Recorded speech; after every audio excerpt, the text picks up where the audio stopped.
আবারও পরপুরুষের সঙ্গে পালিয়ে গেল এক গৃহবধূ। অভিযোগ স্বামী ও 3 বছরের সংসার ফেলে নিখোঁজ গৃহবধূ, থানায় নিখোঁজ ডায়েরি। স্বামী আকাশ রায় জানান, গত 3 বছর আগে খোয়াই চেবরি বাসন্তীটিলা এলাকার বিথি দেবনাথ নামে এক মেয়েকে সামাজিকভাবে বিয়ে করেছিলেন। বিয়ের প্রথম তাদের ভালোই সংসার চলছিল। এর মধ্যে স্বামী আকাশ রায় লক্ষ্য করেন বেশ কিছুদিন ধরে বিথি দেবনাথ অন্য এক ছেলের সঙ্গে টেলিফোনিক সাক্ষাৎকার করেন, প্রায়ই সামাজিক মাধ্যমে ব্যস্ত থাকেন। গোটা বিষয়টি নিয়ে স্ত্রীর সঙ্গে বিষয়টি মিটমাট করার জন্য কথাবার্তা বললে বিথি দেবনাথ জানিয়েছিলেন ওই ছেলের সঙ্গে আর যোগাযোগ রাখবেন না।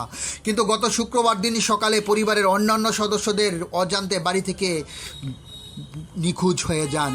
বিভিন্ন জায়গায় খোঁজাখুঁজি করার পর সন্ধান পাওয়া যায়নি। আজ বাধ্য হয়ে স্বামী আকাশ রায় খোয়াই মহিলা থানায় দ্বারস্থ হন এবং গোটা বিষয়টি আমাদের ক্যামেরার সামনে প্রতিক্রিয়া প্রদান করতে গিয়ে ক্যামেরার সামনে ভেঙে পড়েন 23 বছরের আকাশ। সর্বোপরি আকাশ এও বলেন, স্ত্রী বিথি যেখানেই আছেন ভালো থাকার আহ্বান রাখেন।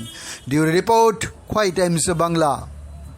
সকালে আমার বউ বাড়ির থেকে নিখোঁজ, সকাল ভোর 5টা বাড়ি থেকে গেছে গা। তোমার কি মনে হইতেছে? আমার তো মনে হইতেছে একটা ছেলের লগে গেছে গা। ছেলেটা বাড়ি কোনো জানো নি? বাড়ি জানি না, ছেলেটার নাম সম্ভবত শঙ্কর দেবনাথ।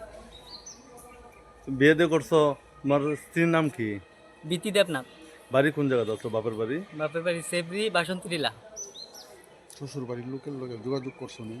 শ্বশুরবাড়ির লোকের লগে যোগাযোগ করছি, এরা কিছু কইছে না। তখন থানাতে মহিলা থানাতে আইলা, কি লিখে আইলা? একটা জিটি এন্ট্রি করেছি যাতে খুঁজে বাই করে। তোমার নাম কি? আমার নাম আকাশ রায়, বাড়ি? বাড়ি কুয়াইপুর বগুনকি শ্রমিক কলোনি। তোমার কি কোনো সন্তান আছে? না, কতদিন হয়েছে বিয়ে হয়েছে? 3.5 বছর।